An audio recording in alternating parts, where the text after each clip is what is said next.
খোকনদা লয়ারের সাথে কথা বললে? হ্যাঁ, কিন্তু উনি গোটা কেসটা শুনে যে টাকার অঙ্ক বললেন তাতে আমার মাথা ঘুরে গেল। ওইখানে প্রথমেই উনি 10,000 টাকার অগ্রিম চাইলেন, তারপরে প্রত্যেকটা শুনানিতে ওনাকে 10,000 টাকা করে দিতে হবে। বলছিলাম কি ওইখানে এই কথাটা আর খোকনদাকে বলার কোনো দরকার নেই, কারণ এটা তো আমাদের পরিবারের ব্যাপার। ওনাকে এর মধ্যে ঢুকিও না। কিন্তু শঙ্কর, আর কোনো উকিল কি পেলি না? বাবা, একে এরকম একটা কেস, তার উপরে সহদেব বাবুর মতন একজন জাঁদরেল উকিল আমাদের উল্টো দিকে। সবাই তো বলছে কোনো বড় উকিল না পেলে ওনাকে হারানো সম্ভব নয়, আর সব বড় উকিলরাই একই দাও রাখছে বাবা। 8-10 হাজার টাকার নিচে তো কেউ কথাই বলছে না। ওরে বাবা, এ তো অনেক টাকা। এত টাকা আমরা পাবো কোথা থেকে? আমাদের সম্বল বলতে তো শুধু ওই আদি হরগৌরী পাইস হোটেল। হ্যাঁ, আর সেখানে যেটুকু হয় সেটুকুতে আমাদের এতগুলো লোকের দুবেলা কোনো রকমে টেনে টুনে চলে। কি কিন্তু আঙ্কেল, টাকার জন্য পিছিয়ে পড়লে তো চলবে না।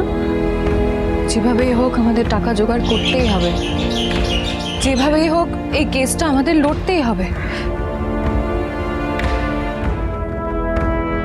আঙ্কেল, আমাদের যেভাবেই হোক টাকাটা জোগাড় করতে হবে।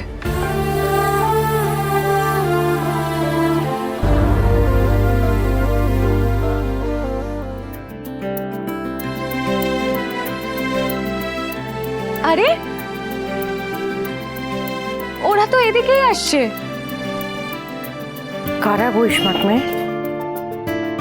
আন্টি, তোমাকে বললাম না কয়েকজন স্টুডেন্টসদের মায়েদের আমাদের পাইস হোটেলে এসে খেয়ে যেতে বলেছি। ওই দেখ, ওই তো।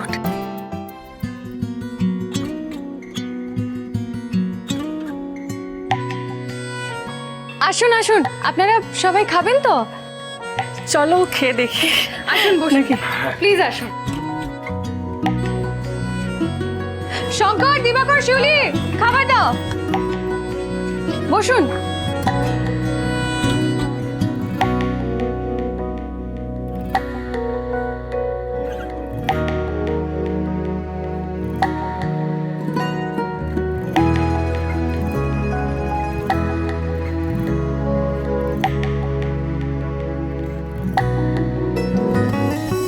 এটা নারকেল দিয়ে কচু বাটা, আমাদের হরগৌরী পাইস হোটেলের স্পেশাল ডিশ।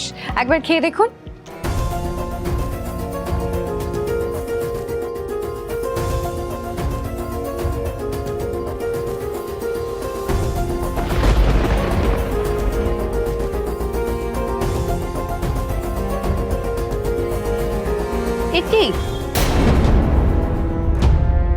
একে কচু বাটা?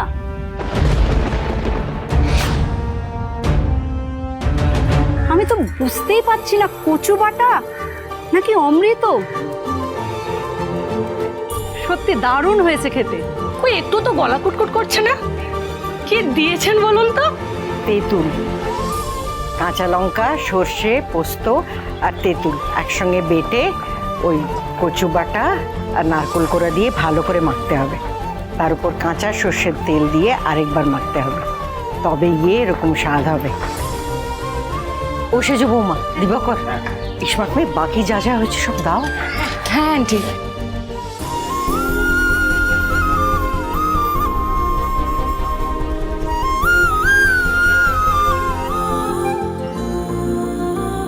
সত্যি কি ভালো যে খেলাম। একদম আমার দিদিমার হাতের রান্নার মতো। সারাদিন পরিবারের মানুষগুলোর যত্ন করতে করতে পুরো নাজেহাল হয়ে গেলাম। আর আমাদের এভাবে এত যত্ন করে কেউ কোনোদিন খাওয়ায়নি। আমাদের পাইস হোটেলে এসো, এখানে তোমাদের যত্নার্থীর কোনো অভাব হবে না। কত হয়েছে গো? 480 টাকা।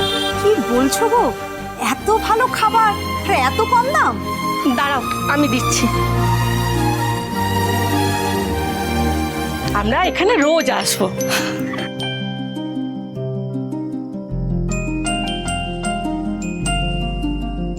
স্নিগ্ধা, তুই আমের আচার নেবে বলছিলি না? হ্যাঁ, এনেছিস? হ্যাঁ।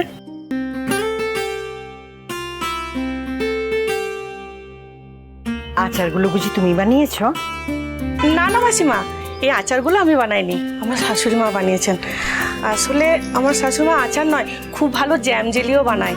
আর আমি এগুলো স্কুলে নিয়ে আসি, এরা আমার থেকে কেনে আর কি। হ্যাঁ মাসিমা, আচারগুলো সত্যি খুব ভালো খেতে। আপনি একটা নেবেন নাকি? হ্যাঁ একটা একটা নেব মামি, নিই না গো। আচ্ছা, এটা তো আপনাদের একটা বিজনেসের মতনই। এই আর কি। তাহলে আপনি এগুলো এখানে রেখে যান না, এখানে তো অনেক খদ্দের আসে, কেউ কিনতেও পারে। আইডিয়াটা তো বেশ ভালোই দিয়েছো। তোমাদের এখানে আচারগুলো রাখলে যদি আমার বিক্রি হয় তাহলে তো ভালোই হয়। আমি বরং তোমাদেরকে 20% কমিশন দেবো।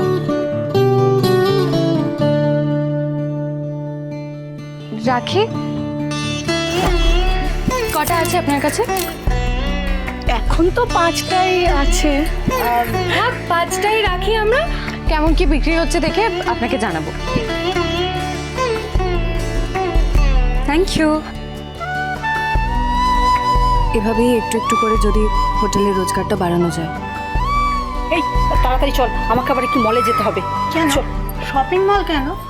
আর বলিস না, ছেলের বায়না হয়েছে ওর কোন বন্ধুর জন্মদিনের পার্টি নাকি মলে হয়েছিল, আর এবারে ওর জন্মদিনটাও নাকি মলেই করতে হবে।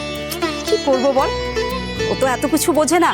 আসলে একদিকে ফ্ল্যাটের এতগুলো টাকা ইএমআই চলছে, তারপরেও তো শ্বশুর শাশুড়ির ওষুধপত্রের খরচ, সংসারের এত খরচ, আর জিনিসপত্রের দাম তো দিন দিন বেড়েই চলেছে।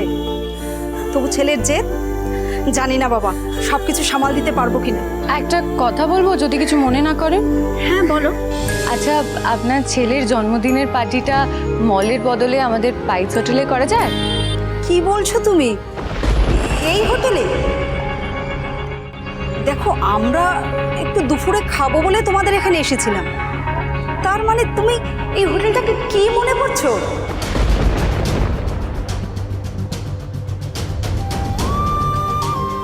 আমার ছেলে শুনলে তো ক্ষেপে আগুন হয়ে যাবে, আর আমার বর শুনলে তো আরো রেগে যাবে। আমায় একটা সুযোগ দিন, আমি আপনাদের বলেছিলাম তো যে আমাদের পাইস হোটেলে এসে খেলে আপনাদের খুব ভালো লাগবে, হলো তো? আপনি আমাকে একটা সুযোগ দিন, আমি সব সুন্দর করে সাজিয়ে গুছিয়ে রাখবো। দেখো, সুন্দর করে সাজিয়ে দিলেই যে রাস্তার এই হোটেল মল হয়ে যাবে তা তো না। রাস্তার হোটেল রাস্তার হোটেলই থাকবে। আমি কিন্তু আমার ছেলের জন্মদিনের পার্টি এখানে করাবো না। এই চল চল।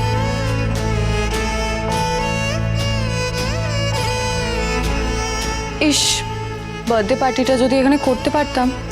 ও নিয়ে তুমি মন খারাপ করো না স্মার্ট মেয়ে। সেই এইসব বড়লোকি ব্যাপার, আমরা কি আর পারবো রাস্তার ধারে এইসব আয়োজন করতে?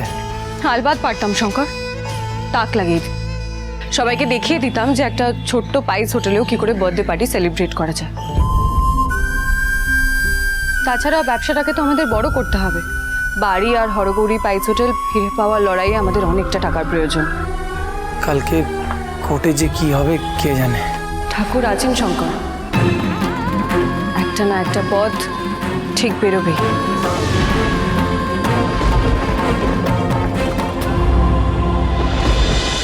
Horohori Pais Hotel.